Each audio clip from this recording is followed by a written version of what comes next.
The klaxons on Outpost VAR 9 had been screaming for 6 minutes before Tom understood what they meant. Perimeter breach. Biosignature. Class 7 Predator.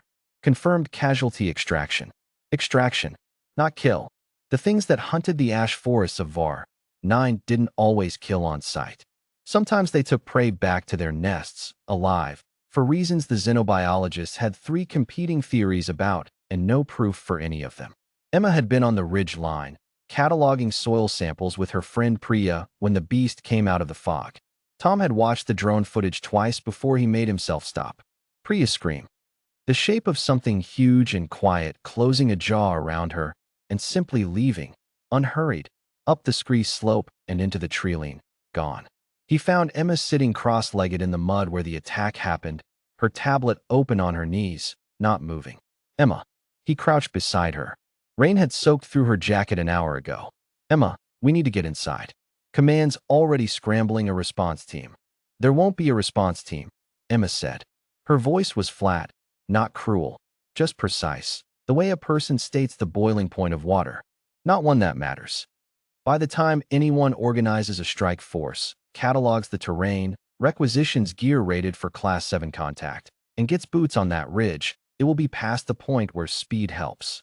So what? We just leave her? No. Emma closed the tablet. I'm going to bring her back. But I need 3 days. Tom had grown up on Earth, in a city with weather apps and pest control and laws against things biting you.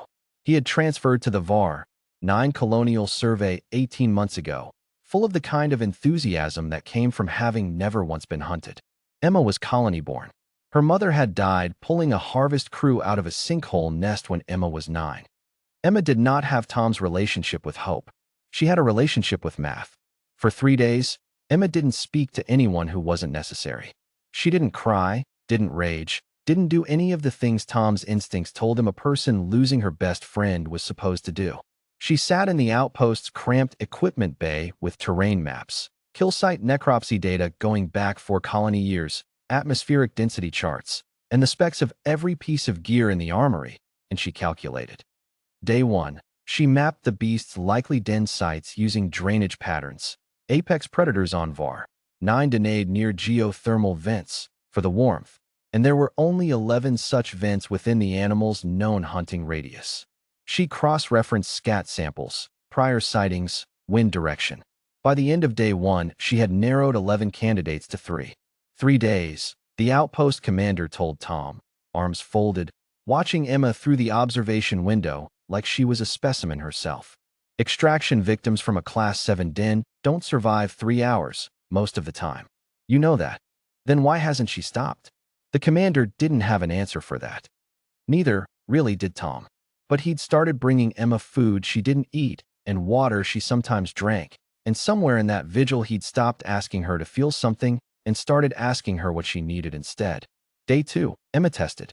She didn't have time to grieve the friend she might be too late to save, so she spent the day in the outpost's fabrication bay building things. A signal charge modeled on the low-frequency calls the beast used to communicate over distance, tuned from 6 months of audio recordings she'd apparently been keeping for an entirely different research project and never mentioned to anyone. A grapple line rated for the vent walls, which her calculations said would be near vertical basalt slicked with condensation. A neurotoxin dart, synthesized from a local fungus that colony biologists had flagged as useless 3 years ago because it didn't kill anything fast enough to be a practical weapon. But Emma didn't want fast. She wanted the beast to sleep on its feet, not dead, not alerted, not defensive over a kill it hadn't decided to make yet. You're not going in with a gun, Tom said, when he understood what she was building. A gun tells it there's a fight happening. A fight is loud, and loud things bring the rest of the pack. Emma didn't look up from the fungal extract she was titrating. I'm not fighting it. I'm making it fall asleep and telling it, in a language it already understands, that there's nothing here worth waking up for. Day 3, she slept for 4 hours, which Tom only knew about because he sat outside her door and counted the hours himself. Then she got up, checked the barometric pressure twice, adjusted her window by 40 minutes because a storm front was rolling in over Vent Site 2 and she wanted the noise cover, and told the commander she was leaving at 0500. He tried to stop her. Of course he tried. Regulations said no unsanctioned solo expeditions into Class 7 territory, and Emma was not, technically, trained personnel. She was a survey botanist, not a beast hunter. But the commander had watched the same drone footage Tom had, and watched Emma work for 3 days without sleeping properly or crying once, and something in him had apparently decided that stopping her would cost more than letting her go. "You're not going alone," Tom said instead, already pulling on his gear. Emma looked at him for the first time in 3 days like she was actually seeing him, not just processing his presence as a variable. "You don't have to." "I know," Tom said. "I'm coming anyway." The climb up vent site 2 took 90 minutes in freezing rain, exactly as Emma had calculated it would, exactly as she'd built the grapple line's tension to account for. Tom followed her handholds without question, because by now he'd learned that when Emma said a rock would hold, it held, because she'd already run the math on the load-bearing angle 3 times before either of them left the outpost. The den was a wide basalt hollow venting warm sulfur mist, and the beast was there, massive, ridge-backed, its hide the color of wet slate, curled protectively around a shape that was still, mercifully, breathing. Emma didn't hesitate. She played the low-frequency call through the speaker rig strapped to her chest, the sound the beast used to signal no threat, no prey, move along. A sound she'd reverse-engineered from 6 months of recordings nobody else had thought worth keeping. The creature's head lifted, ears, if they were ears, swiveling. It didn't attack. It listened. She fired the dart while it was listening. The beast slumped, slow, its enormous body folding down over Priya like a landslide in reverse. Tom's heart was in his throat the entire 90 seconds it took Emma to drag Priya free from beneath 800 pounds of unconscious apex predator, checking her pulse with hands that, for the first time in 3 days, were shaking. "She's alive," Emma said. Her voice cracked on the second word, the only sound Tom had heard her make that wasn't precise and level.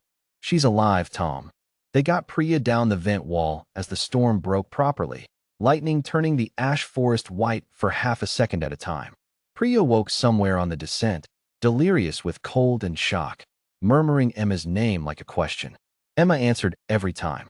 Back at the outpost, with Priya stabilized in the infirmary and the storm hammering the reinforced windows, the commander found Emma sitting outside the medical bay, finally, visibly, shaking apart with the delayed weight of it all. 3 days, he said. You didn't sleep, you barely ate, and you brought her back alive from a Class 7 den with a fungal dart and a speaker. I had the data, Emma said. I just had to use it before it stopped matching. Tom sat down beside her, offering her the water bottle she still, out of habit, hadn't taken. This time she did. You could have died up there, he said. I know. Emma's hands were still trembling around the bottle. I calculated that too. I just decided some numbers were worth the risk. Outside, the storm rolled on over the ash forest, indifferent to all of it, the way VAR 9 always was. But inside, for the first time in 3 days, Emma let herself cry. Quietly, calculated as everything else about her, 3 days of held breath finally released.